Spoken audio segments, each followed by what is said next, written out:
Okay, Bismillah. Thank you all for listening. That was a very exaggerated introduction. Unfortunately, I don't think my topic is going to be as interesting as the previous panel. It's mostly I'm going to discuss debates that happened in the post-classical Kalam tradition regarding the subject matter of ilm al-Kalam. Like, what exactly does a mutakallim examine? What exactly is he studying? In the early tradition, you don't find a lot of actual debates about what the subject matter is. You might find, for example, Imam al-Ghazali in the Iqtisad, he says that the subject matter of ilm al-Kalam is Dhatullah, the Sifat, and the acts. In the Mustasfa, he says that the subject matter of Kalam is existence as such. Now, when you look at his positions, for him, everything that is in existence is either God, his attributes, or his acts, because that encompasses God and the world. That is all existence. So there's not necessarily a tension there. But you don't actually find actual debates happening about what the subject matter of Kalam is until the post-classical period. So as everyone knows from the historical literature in the 12th and 13th centuries, there was a massive integration of Avicennan philosophy and work into Kalam. Arguably, they say it starts with Imam al-Ghazali with his engagement in the Tahafut, but most probably the real work was done by scholars after him, especially Fakhruddin al-Razi. And the Kalam works after Fakhruddin al-Razi began to integrate the approaches and the questions, the inquiries engaged in falsafa and the questions engaged in Kalam before the massive integration of falsafa. Just as a anecdotal thing, Ibn Khaldun, for example, in his discussion of ilm al-Kalam in the Muqaddimah, he observes that the two approaches had intermixed amongst late era scholars, and the inquiries of Kalam were conflated or mixed with the inquiries of falsafa, such that the two sciences became indistinguishable, as Baydawi had done in the Tawala', and those who came after him among the Persianate scholars in all of their works. According to Ibn Khaldun, many scholars after Razi came to believe that the subject matter of falsafa and Kalam were identical. So that they were both examining existence as such, being qua being, for example. And Ibn Khaldun actually has some criticisms of this. And the main gist of his argument against the philosophers really is that they were basically a bit too greedy. They sought to acquire a kind of theory of everything, to have kind of complete conceptual knowledge of existence, whereas as pointed out by the critiques of the mutakallimun, the evidence that they depended upon was not sufficient for their project. Whereas the mutakallimun had a more epistemological emphasis. They're not necessarily interested in coming up with a complete theory of the world, and that's why they were not too disturbed by abandoning atomism in the later period. They're like, well, here are the arguments to and against. None of them are really absolutely clear cut, and we don't necessarily need them per se in order to make our main claims verifiable. In any case, so this mixing between the two sciences, between Kalam and Falsafa, it got some negative indictments. Tajuddin Subki says that all Kalam after Nasiruddin Tusi caused nothing but damage to the people of our time and Muslim belief, etc. And you'll find echoes of that even in the much later period with scholars like Sajjad Zadeh. In any case, so in the late 7th century Hijri, the late 13th century, you have a Ash'ari scholar named Sirajuddin al-Urmawi. Sirajuddin al-Urmawi wrote an epistle, a small treatise called Risala fi al-Farq bayna naw'ay al-ilm al-ilahi wal-kalam. Okay? So ilm al-ilahi at that time, in Avicennan terminology, al-ilm al-ilahi meant metaphysics. Okay? So it's the study of being qua being, and there's kalam, which Urmawi tries to distinguish. So he tries to say that no, al-ilm al-ilahi ultimately is a study, the science of being qua being, and its subject matter is more general than kalam. Kalam takes one aspect, one area amongst all existence, which is the divine essence, attributes, and acts in the dunya and the akhirah. Okay, and he comes up with some arguments why that this is the case and what are some possible objections. So this is, as far as I can tell, this is the first treatise, an independent treatise written, which is actively arguing on what the subject matter of kalam is. Of course, afterwards, I'm going to try to tease out what some consequences might be for our the theme of our conference, i.e., bridging the sciences. Now, in the Mawaqif, Iji presents a set of counter arguments, and it's clear that he has Urmawi in mind. Like, he doesn't mention him explicitly. Sayyid Sharif in the commentary does, Taftazani in the Maqasid does. And so there doesn't seem to be, even from their perspective, any precedent about coming up with an argument about the subject matter of kalam. Al-Iji presents two proposals. The first one being the subject matter as the divine essence, attributes, and acts in this world and the afterworld, vis-a-vis Urmawi's argument. And then he looks at another proposal, which is that the subject matter of kalam is being qua being in accordance with the principles of Islam, ala qanun al-Islam. Okay? So the second one is a reference to what they would attribute to the mutaqaddimin. They say the mutaqaddimin, i.e. Ghazali, for example, believed that the subject matter of kalam was existence, and then some of the later ones like Urmawi, who said that the subject matter is the divine essence. Fakhruddin al-Razi doesn't say this explicitly, but in the Nihayat al-Uqul, in the Matalib al-Aliyah, he says things like the nobility of a science is by the nobility or the greatness of its subject matter. The ilm al-ilahi and ilm al-kalam study God. That's the greatest subject matter. Therefore, this is the greatest science. So even though Razi himself doesn't really go into some explicit arguments about what this is, what the subject matter really is, it seems also that he held that kalam and falsafa, at least insofar as what their primary aim is to arrive at knowledge of God, not necessarily a knowledge of all things, despite the fact that, I mean, it's arguable. And Urmawi, I think, takes from the Matalib al-Aliyah, where he gets his inspiration for coming up with distinction between kalam and ilm al-ilahi. Because Matalib al-Aliyah is called al-Matalib al-Aliyah fil ilm al-ilahi. Like Razi called that book a book of ilm al-ilahi, which seems to be kind of, it's not clear. I mean, some scholars have argued that, it's not really clear if he's charting a new path here, or that is not quite Avicennan and not quite Kalami per se, but I think it generally follows the structure of a Kalam book, in my own opinion. In any case, so we have two proposals: the subject matter as divine essence, the subject matter of being qua being. And Iji offers some criticisms. So against the notion that it's the divine essence, he says that Kalam inquires into more subjects than just the divine essence, such as the notions of substance or atom, property, knowledge, reflection, and examining these things not just as they are acts of God.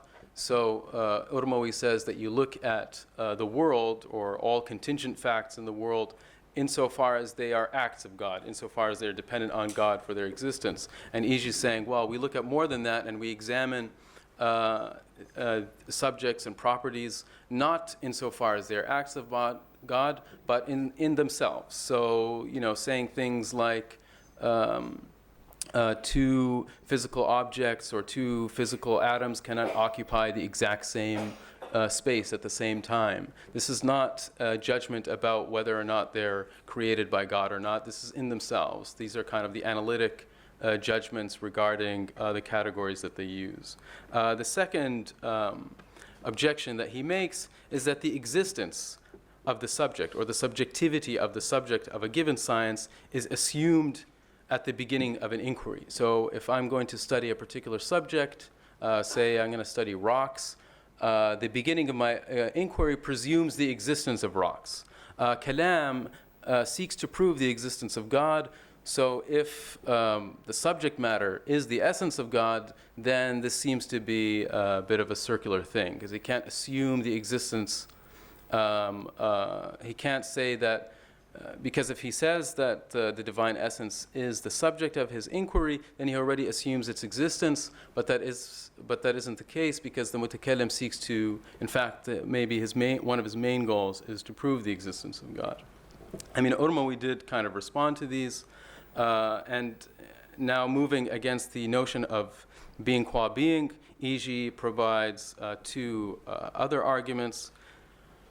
The first one is that Kalam also discusses non-beings, so the ma'dumat and the ahwal, states, objects of reason, second intentions, reflection, argument, things which would not fall under the category of existence unless he said you believed in mental existence. But because most of the mutakallimun, at least in the early period, rejected mental existence, it's much better to shift to the intelligible, the ma'lum, as your subject matter of kalam, in order to accommodate all the various views within the tradition. The second critique is that the condition of ala qanun al-Islam is suspect. It's a little bit too ambiguous. For it means either true Islam, what Islam is in and of itself, in which case you would have to exclude every incorrect opinion from being kalam, like for any disagreement. That means for the Ash'ari, everyone who isn't an Ash'ari, his work isn't kalam. And he says this is absurd. Obviously, the works that the Mu'tazila wrote and the Maturidiyya wrote and all the other firaq, it's still kalam, whether we agree with it or not. So the condition of saying, according to Islamic principles, ala qanun al-Islam, it either means true Islam in and of itself, in which case it would exclude all incorrect views expressed in kalam, which seems to be inaccurate, because kalam refers to both the correct and the incorrect, so long as it is within a certain framework. And if it is the case, and if it's not the case, it's not true Islam, then it would also include the philosophers. In fact, he would say it would include anyone, even who was an unbeliever, so long as they made a particular claim. So it would lose any meaning. So to make a claim that ala qanun al-Islam, al-Iji seems to think that it's a kind of a redundant clause and doesn't really add anything to it. Al-Hasan al-Yusi, in his Hawashi on Sharh al-Kubra, adds a further point that motivates the rejection of existence or being as the subject matter of kalam, because not only for him does it commit itself too early to the notion of mental existence, it also commits itself to the notion of knowledge as, quote, the forms that obtain in the mind. So if you believed in mental existence, your description of knowledge is what they would say, husul surat al-shay' fi dhi'n. Okay, is the obtaining of the abstract forms of things in the mind. And this was also a kind of a suspect discussion, and Al-Iji rejects this definition of knowledge when he discusses the section on knowledge, because it would include anything really that obtains in the mind, which would include things like doubt, opinion, imitation, and so forth. Now I just want to go over briefly some reactions to Al-Iji from Taftazani and Yusi, who I think they successfully deflect some of the criticisms that Iji puts against Urmawi. But nevertheless, they both seem to agree that the least problematic and the most accurate subject matter is still the ma'lum, the intelligible. The same objections that come up against the mawjood and al-mahiyat al-mumkinat, for example, or Dhatullah, don't arise when we say that it is the ma'lum. Interestingly enough, I think they really capture the spirit of the early mutakallimin when they make this. So if you look in the introduction of the Tamheed of Baqillani, he begins by dividing ma'lumat. So he says the ma'lum is either mawjood or it's ma'dum. And then the ma'dum is, a mumkin which will never exist, a mumkin that can but will never exist, or that can't and a mumkin that will never exist because it's impossible, a mumkin that will exist, etc., etc. So it seems even in the mind of Baqillani that the first concept, the first thing that he's examining is the intelligible, the ma'lum, even though he doesn't really say that explicitly. So I just want to sum up here. I know I've been kind of all over the place, and try to talk about what is at stake in this debate. Like, why did they even care? Why did Sayyid Sharif al-Jurjani say that anyone who says that there's a science higher than ilm al-Kalam, as Urmawi seems to imply, that there's a science of being qua being that is above Kalam and from which Kalam takes its basic axioms. And if Kalam is the highest Shar'i science, that means that, and Kalam is the basis of all the other Islamic sciences, that means that philosophy, metaphysics, in the Avicennan sense, is actually supreme above all of the Islamic sciences, and it's not an Islamic science. Jurjani says that anyone who believes this is, only one who could dare say such a thing is a philosoph or a mutafalsif yalhasu min fadalat al-falasifa. Like, it's a very harsh statement that he makes. The tradition deflects it. Si al-Kuti in the Hashia says this is going a bit too far, and in fact, the deflections that Taftazani made is that, well, if you were to take an axiom from another science that is not an Islamic science, that's totally fine. If it's true and it comes with its proof, there's no harm in doing so. Also, just that you take an axiom from another science doesn't necessitate that that science is superior to your science, just as in the case that you take Arabic principles from grammar and you use them in usul al-fiqh. So there is room to deflect those criticisms without falling into a kind of fanaticism or a kind of unnecessary type of critiques. Nevertheless, like I said, they still do hold that it's the intelligible, it's the ma'lum. That is really the most encompassing and most general subject, and that is the subject of ilm al-kalam according to most of the verifying scholars. So we have kind of four proposals or three proposals. The intelligible, the ma'lum, the totality of contingent quiddities, you'll find that in Sanusi, okay?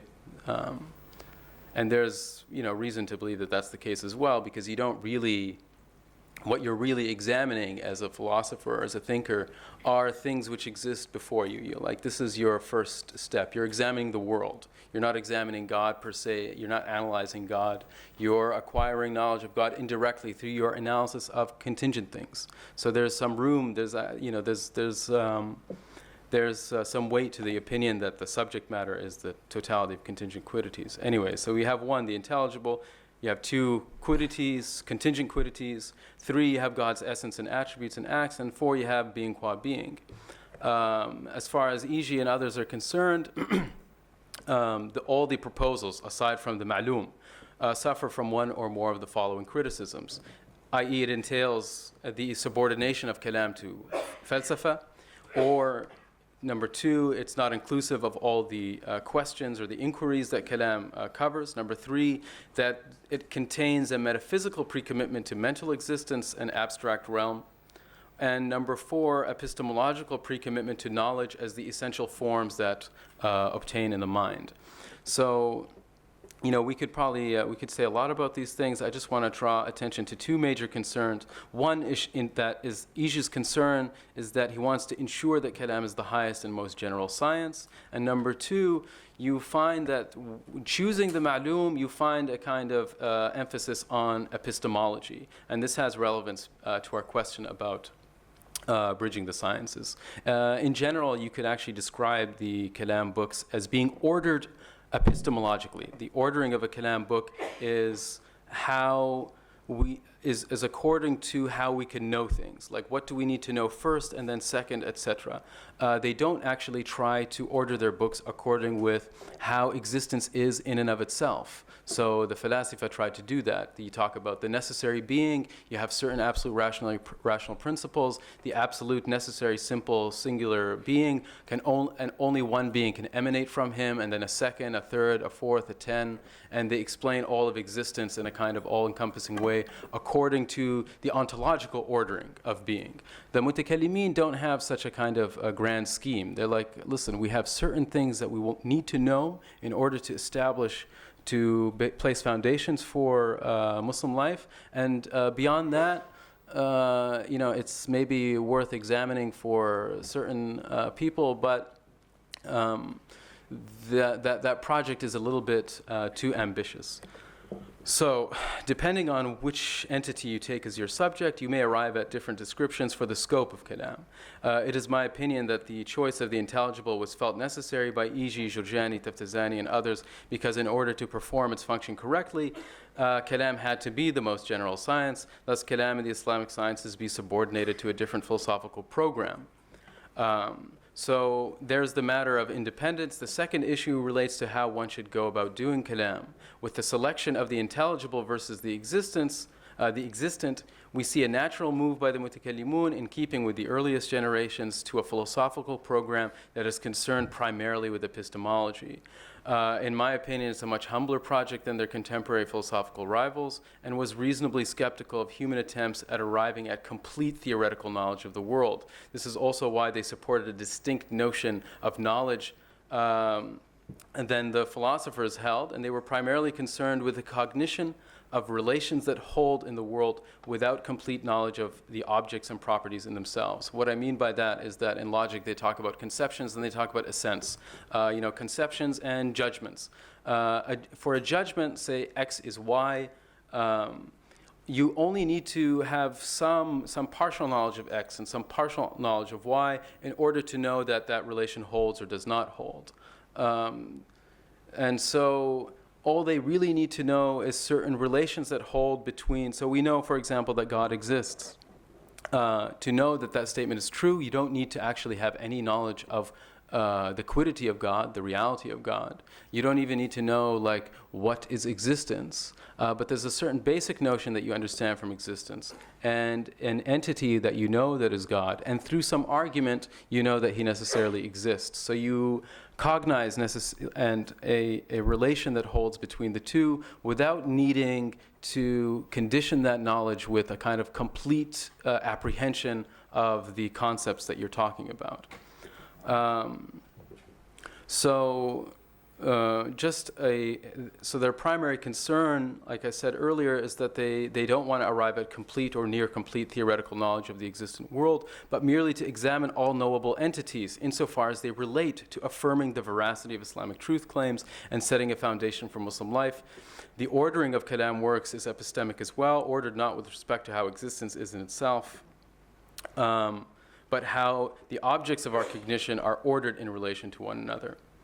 So they begin with a discussion with skepticism, the possibility of knowledge in general, and then the possibility of metaphysical knowledge in particular, the sources of knowledge, and the different ways one can arrive at sound theoretical conclusions from evident truths derived from sense and basic logical or analytic truths. Then they seek to discuss the matter of an incipient world, which requires a preliminary discussion onto what the world is composed of, say physical objects and their properties, or they were even open to the idea of immaterial entities as well. They just said that, immaterial or separate entities could exist. Ash'ari says that in the Maqalat.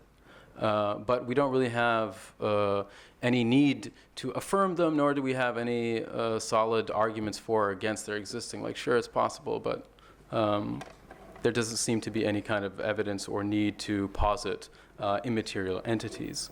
So they were concerned how their truth claims are to be ordered epistemologically, and likewise it seems natural that the bridging of the sciences should take place in a similar fashion. Kalam therefore need not get into the details of other sciences, be they physical or otherwise, so long as those sciences operate within the general epistemological framework set out by Kalam. It's not very, it's very advanced, it's very good, but it's not a kind of invasive thing.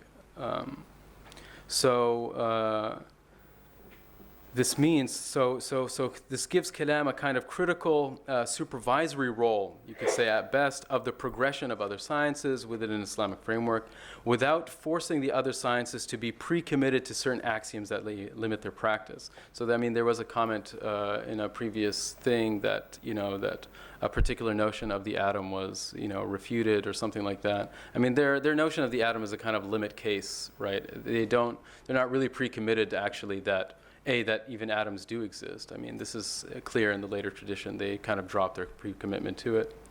But also that an atom is just any entity which cannot be divided. It doesn't mean it's spherical. It could be a string. It could be a circle, a loop. It doesn't matter. Like if it's something that does not reduce to more fundamental parts, that is an atom. Greek and atom in Greek just means indivisible. It's not, they didn't have an idea that an atom was composed of like protons and neutrons and electrons. And then it split, and then it's like, aha, you've been refuted. Well, I mean, that's not really what they had in mind.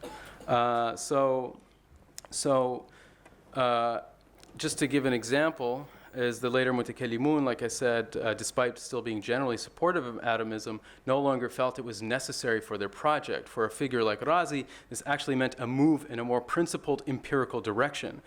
Physical theories became to a large degree decoupled from Kalam, so that theoretical possibilities for both sciences could be expanded.